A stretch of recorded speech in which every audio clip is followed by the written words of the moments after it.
सुप्रभात बच्चों।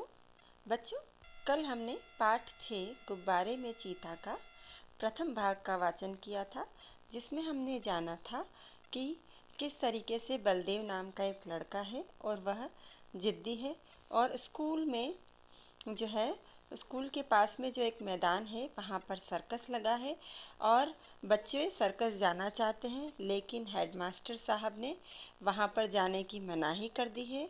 लेकिन बलदेव जो लड़का है वह सर की बात नहीं मानता है और सर्कस देखने जाने की जिद करता है और वहाँ जाकर उस पर क्या क्या बीतती है वह हमने इसमें जाना। अब हम उसके आगे क्या जानेंगे और अब आगे वाचन करते हैं। इसकी विधा है कहानी, लेखक है प्रेमचंद। शनिवार को अन्य लड़के तो मास्टर जी के साथ गेंद खेलने चले गए। बलदेव चुपके से खिसककर सर्कस की ओर चला। वहां पहुंचते ही उसने एक आने का टिकट खरीदा और जानवरों को देखने भीतर पहुंचा। वहां जानवरों को देखकर बलदेव मन में बहुत झुंझलाया। वह शेर है? मालूम होता है जैसे महीनों से इसे मलेरिया बुखार आ रहा हो। अब जब बलदेव सोच रहा था, उसने पैसे भी कुछ इकट्ठे किए हुए थे, तो उसने सोचा कि शनिवार के दिन संडे होता तो बहुत अच्छा रहता, लेकिन संडे था। तो अब उसने क्या किया कि सब बच्चे तो सर के साथ खेलने के लिए चले गए, वह भी गया तो सही, लेकिन चुपके से वहाँ से निकल गया। और कहाँ गया? सर्कस की ओर। वहाँ पर उसने एक आने का टिकट खरीदा। बच्चों, जैसे आज के रुपए होते हैं, 1 रुपये, 2 रुपये, 3 रुपये, 10 रुपये, तो इस तरीके से पहले एक आना 2 आना चलते थे। तो एक आने का उसने टिकट खरीदा और वह जानवरों को देखने के लिए अंदर चला गया। जैसे ही बलदेव ने जानवरों को वहाँ पर देखा तो उसको बहुत गुस्सा आ गया, वह झुंझला गया। उसने शेर को देखा तो उसे लगा कि ये शेर है, जैसे महीनों से बीमार हो रखा है, ऐसे मलेरिया बुखार हो रखा है। वह भला क्या 20 हाथ ऊंचा उछलेगा, मतलब इतना ऊंचा कैसे उछलेगा? और यह सुंदरवन का बाग है, जैसे किसी ने इसका खून चूस लिया। सिकुड़ के एकदम बिल्कुल दुबला पतला हाड़ मांस का, जैसे कि कोई मुर्दे की तरह पड़ा है। वाह रे भालू! और यह भालू भालू है जैसे कि कोई सुअर, और वह भी काना। काना है ना, जिसके एक ही आंख होती है, जैसे कि मौत के चुंगल से भागा हो, कि बड़ी मुश्किल से वह मौत आ रही हो और वैसे वहां से भागकर निकला हो। अलबत्ता यानी थोड़ा बहुत जो है, यह चीता जो है वो थोड़ा ठीक दिखाई दे रहा है, और वहां पर एक 3 टांग का कुत्ता भी था। मन ही मन सोचा, इसकी एक टांग किसने काट ली? दुमकुटे कुत्ते तो देखे थे, पैर कटा कुत्ता आज ही देखा, यह दौड़ेगा कैसे? यह सोचकर बलदेव बड़े जोर से हंसा। अब जब वह इन सब जानवरों के बारे में बात कर रहा था तो उसने सोचा मन में कि जो ये कुत्ता है, तो दुम कटे यानी कुत्ते की पूंछ कटी हुई तो हम लोग देखते भी हैं कितनी बार, लेकिन पैर कटा हुआ कुत्ता वो तो आज ही देखा।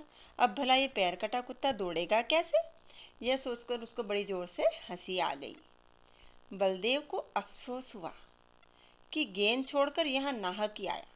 एक आने पैसे भी गए और ऐसे जानवरों को तो मैं सैत मैत भी न देखता। बलदेव बड़ा दुखी हुआ। उसको लगा, उसने कहा कि इससे तो अच्छा है वह वहाँ पर गेंद ही खेल लेता बच्चों के साथ में। फालतू ही वह यहाँ पर सर्कस देखने के लिए आया। एक आना जो उसने बड़ी मुश्किल से इकट्ठा किया था वह भी चला गया। ऐसे जानवरों को तो वह फ्री में भी नहीं देखता। इतने में एक बड़ा भारी गुब्बारा दिखाई दिया। उसके पास एक आदमी खड़ा चिल्ला रहा था, आओ चले आओ, 4 आने में आसमान की सैर करो। जब बलदेव ये सब सोच ही रहा था, तब उसने वहां पर एक बड़े सारे गुब्बारे को देखा, और वहां उस गुब्बारे के पास में एक आदमी खड़ा था।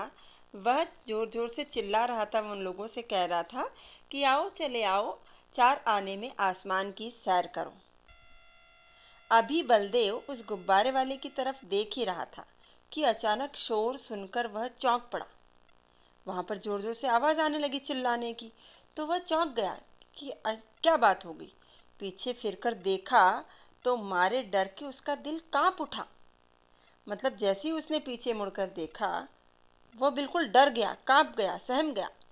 वही चीता न जाने किस तरह पिंजरे से निकलकर उसकी तरफ दौड़ा चला आ रहा था। बलदेव जान बचाकर भागा। जो चीता उसने पिंजरे में देखा था वह पता नहीं कैसे पिंजरे से निकल गया था और बलदेव की तरफ ही दौड़ा हुआ आ रहा था। अब बलदेव जो है अपनी जान बचाकर भागा। इतने में एक और तमाशा हुआ। मतलब ये सब कुछ तो हुआ ही, एक तमाशा और हुआ। उधर से चीता गुब्बारे की तरफ दौड़ा। अब वो पहले बलदेव की तरफ दौड़ा था, लेकिन दौड़ते दौड़ते वह गुब्बारे के वाले की तरफ दौड़ गया। जो आदमी गुब्बारे की रस्सी पकड़े हुए था वह चीते को अपनी तरफ आता देखकर बेतहाशा भागा। मतलब जिसने गुब्बारे की रस्सी पकड़ रखी थी और गुब्बारा उड़ने के लिए तैयार ही था, तो जैसे उसने चीते को देखा वह तो बिना रुके ऐसे तेजी से भागा बिना होश के कि बलदेव को कुछ और न सूझा तो वह झट से गुब्बारे पर चढ़ गया। अब बलदेव को समझ में नहीं आया तो उसने कहा कि चलो अपन गुब्बारे के ऊपर ही चढ़ जाओ। चीता भी उसको बलदेव को ही पकड़ना चाहता था शायद, इसलिए चीता भी शायद उसे पकड़ने के लिए कूदकर गुब्बारे पर जा पहुंचा। तो चीता भी कहाँ पहुंच गया? गुब्बारे पर। और बलदेव भी कहाँ पहुंच गया? गुब्बारे पर। बच्चों कहानी इंटरेस्टिंग हो गई ना। अब हम इसके आगे का वाचन कल करेंगे और आप सोचिए कि कल क्या होने वाला है, कितना मज़ा और कितना आनंद आने वाला है। चीता और बलदेव दोनों गुब्बारे पर क्या करते हैं। तो बच्चों आप इसे आगे पढ़ें, समझें और इसके आगे का वाचन हम कल करेंगे। अच्छा बच्चों, धन्यवाद।